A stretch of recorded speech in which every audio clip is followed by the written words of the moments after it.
1, 2.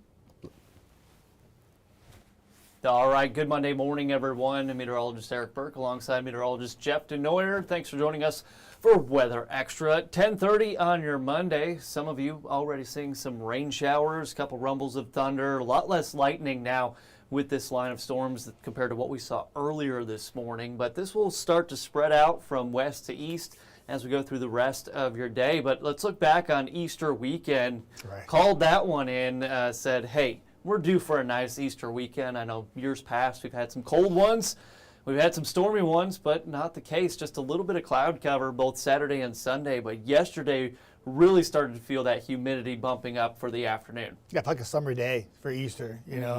Unfortunately, a little cloud cover for the sunrise in the morning, but there was still some beautiful looks. But towards the end of the day, it got sunnier and brighter and ended up being a beautiful sunset, and really turned out to be an awesome weekend if you don't mind it a little warm. Yeah, and I definitely started to work up a sweat. We were doing a lot in the backyard, getting everything ready. Started with the grill covers, finally had to get that green pollen off of it. You know, it's very attractive look when everything's just coated in green. But yeah, we were out there, and then really quickly I told my wife Heather, I'm like, it's getting a little warm here, and starting to break a sweat. But if you didn't see Jeff's garden photos, fantastic. Things are really looking good. Need to take some notes from this man right here.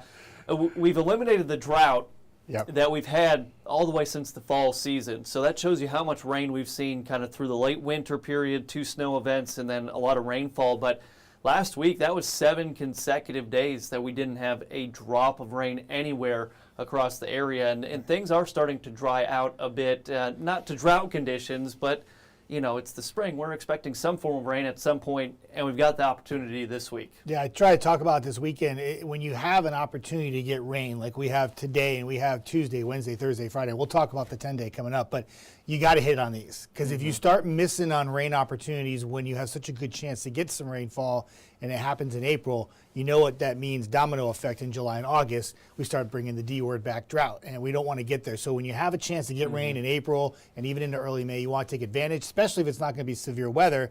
And that's what we have in the forecast pretty much the entire week. It's a chance for some rain without the severe weather threat. It's a win-win.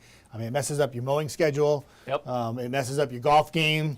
But overall, you got to have a little bit of rain to go along with all the sunshine too, and it's a nice blend when you can have both. And you made a good point there. We're in late April, almost into May, which is just crazy, especially with Easter being so late this year, falling yesterday on the 20th. But to go through a stretch of this week that is so active with daily chances for rain and storms, but the overall outlook is little to no organized severe weather threat. I mean, that's huge for us. That's a huge break. And the good part about the rain, it actually helps with the pollen count, too. That's the only thing that could really knock it down. Precipitation, the best way to clear out all the pollen in the air. So you can see on the right-hand side of your screen, that is the current radar. Pockets of light to maybe moderate rainfall. A couple lightning strikes there. It's hard to see how many we've got. Just 1 or 2, or actually that might even stay 0. But we are expecting some storms to pop up as we go through the rest of the morning into the afternoon. Here's an easier look. Now I can definitely see. It says 0. That says 0. Confirmed. 4 eyeballs here and 4 squinting eyeballs, and now we can confirm. Just an easier way to look at it. Now, most of this activity is in Middle Tennessee, areas west of I-65, and this started this morning, crossed right over the state line about 7 a.m. But as we get a bit more unstable, late morning, afternoon, there's a chance that a couple of these storms that get a bit more organized could not only throw out a bit more lightning, but some heavier rainfall, maybe some gusty winds, and there is a threat for maybe some smaller hail. Look in the shoals just to give you that ground truth of, yes, in fact, it is actually raining out there, kind of a gloomy, overcast day. And some rain cooled air, too, because the shoals during the morning newscast, even at 5, 6 a.m., you were at 72 degrees. Now you've fallen off a little bit, shows you what some of that rainfall could do. And obviously, not seeing any sunshine peeking through those cloudy, overcast skies. So the rest of your afternoon looks like this. Let Jeff take this one. Yeah, a few scattered thunderstorms up until about 3 p.m., turning out to be some showers by the evening. But keep in mind, there's another chance for some rejuvenation with some of these storms as we go into the afternoon. So if you haven't had any rain yet, you're not out of the woods, and especially for areas like Gunnersville, Albertville, if you live in Lookout Mountain, Sand Mountain, Mentone, Dutton, areas east of 65, you haven't had a drop of rain yet, right? Your chance of rain really comes more towards the nighttime hours when that second round of rain develops, and that's what we'll be keeping an eye on, because it's not just one wave of rain, and that's really what makes this forecast so difficult for the week ahead. Is it's multiple waves of rainfall each and every day, and trying to pinpoint that is like a needle in a haystack. But I do think some areas that don't have any rain yet still have some in the forecast tonight, and that's what we're going to be tracking not only for tonight but right into the day for tomorrow as well. And this will be rounds of rain. It's going to be no one particular day of just start to finish rainfall. We don't have one of those days in the forecast for the entire week. But if you go over the course of 5 days and maybe you see 3 or 4 rounds of rain, that could start to add up to 2, maybe 3 inches by the end of the week. So if your grass is a little stubborn and not growing yet, it's going to start jumping up here. It looks like it's not just the evening commute, but we actually have the second, third round of rain and storms coming in late this evening, overnight, and it does appear that your Tuesday morning drive to work and school, at least some of you will be dealing with scattered rain showers and a few storms. So your hour-by-hour forecast for the rest of the day, of course, Jeff is on Tennessee Valley Living. He'll be on our newscast at noon with the latest current radar, but this is what the models are showing. Now, models have done an okay job just looking at some of the data we had over the weekend as far as at least showing the potential and doing a decent job with the coverage potential of the showers and storms. But this is just kind of chaos theory. You just have to kind of take it for what it's worth. It almost shows a lull in activity. I think we'll see a bit more coverage than what this model is indicating right now. Here's your evening commute, potential for some pockets of heavier rainfall, maybe some of the gusty winds, and any more organized storms will produce that threat of maybe some of that smaller hail, maybe pea, dime,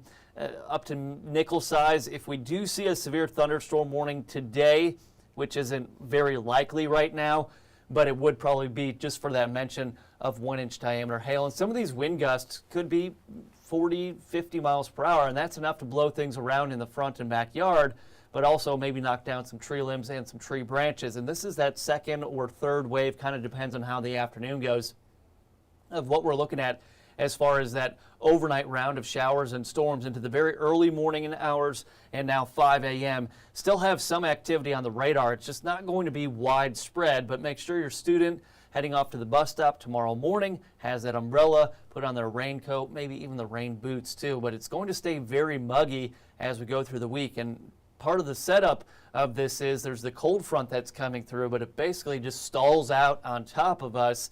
And with that boundary draped over the area, that's where you get those consecutive days of round after round of rain and storms. And we mentioned 5 days in a row of it, maybe even carrying over to next weekend. This graphic is just showing today's rainfall forecast through what we're expecting all the way through Friday evening.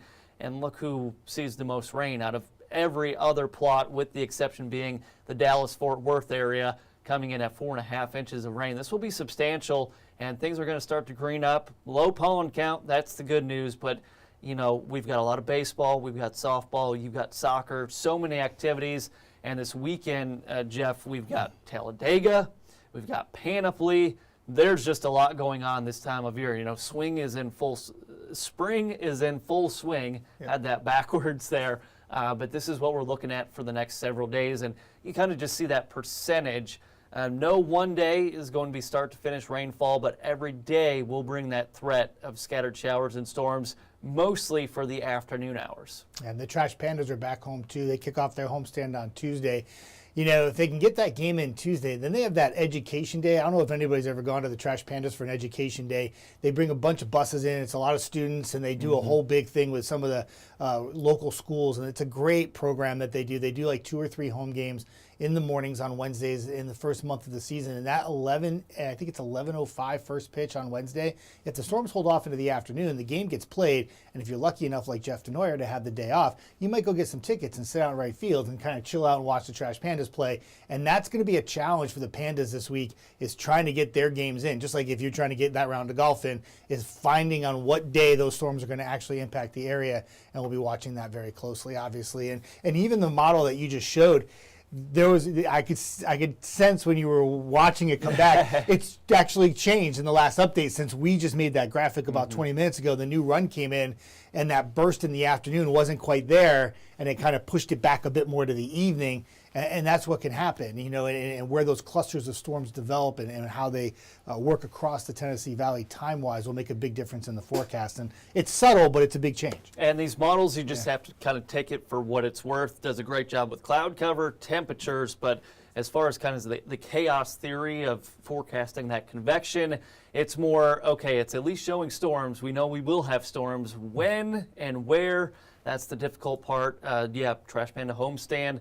Love a good daytime baseball game. I like to watch under the lights too, but just a nice daytime game for the kids too. But it reminds me of the Chicago Cubs. They play a lot of day games. That's lights. Kind of their tradition. For many years, they did not have lights out at Wrigley Field. But Toyota Field, it's so impressive. The ground crew and how much rain that field can take, and they still play baseball that night. Lightning, obviously, going to put a damper on things, and that's possible each day, but it's pretty neat. You can see some of the rain. I've been there for some downpours, and I can't believe how quickly they get that field up and running after that thunderstorm downpour in the middle of July, and they get the players back on there and they're playing. It almost drains better than some of the Major League Baseball fields that I've been to before, too, and it's amazing what they do there. And they're going to be challenged this week trying to get those games in.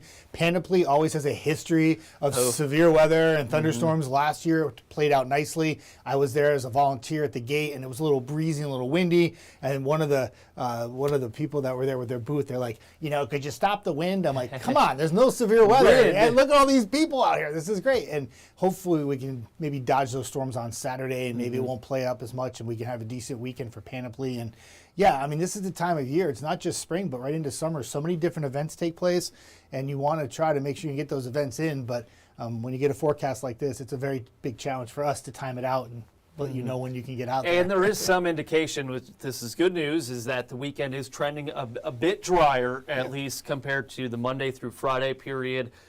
Models that far out, there's a lot of what if, does that boundary move? Do we get a little bit of high pressure coming in? All those things would save the day regarding that weekend forecast. And I know the spring Talladega race is a lot like Panoply. That's right. We've had some good, we've had some bad, we've had some chillier races too. We'll be keeping an eye on all of those forecasts for you because weekends are important. I know it's Monday at 10:40, but the weekend is the weekend, especially here in the spring season. So that's going to wrap up Weather Extra here for this Monday. Join Jeff and Peyton on TVL, and then Jeff and Gina on her newscast at noon. But thanks for hanging out with us on your Monday. Hope you have a great week. 48 Weather app, have to plug that. Yes, it's great very tool good to have, hour-by-hour forecast, free for Apple and Android. And it just helps you track those storms, current storms, and future radar. I promise all I have available right there. It's not on the front page. No, There it is. I just He's got a it. new phone. Bear with me. I just got this, and I don't know where all the apps are on here. There's a quick little advertisement that will come up. You just click off of that, and then all of a sudden your radar's there, and you're good to go, and you can track the rain with us. And you could probably call us and say, hey, I got a shower at my house. And we say, okay, we got you. Good. Well, anyways, that's our plug for the weather app. Have a great Monday. Jeff's still figuring it out over here. But hey, he had it up. He did, because he knew the advertisement. All right. Have a great Monday and a great week, everyone.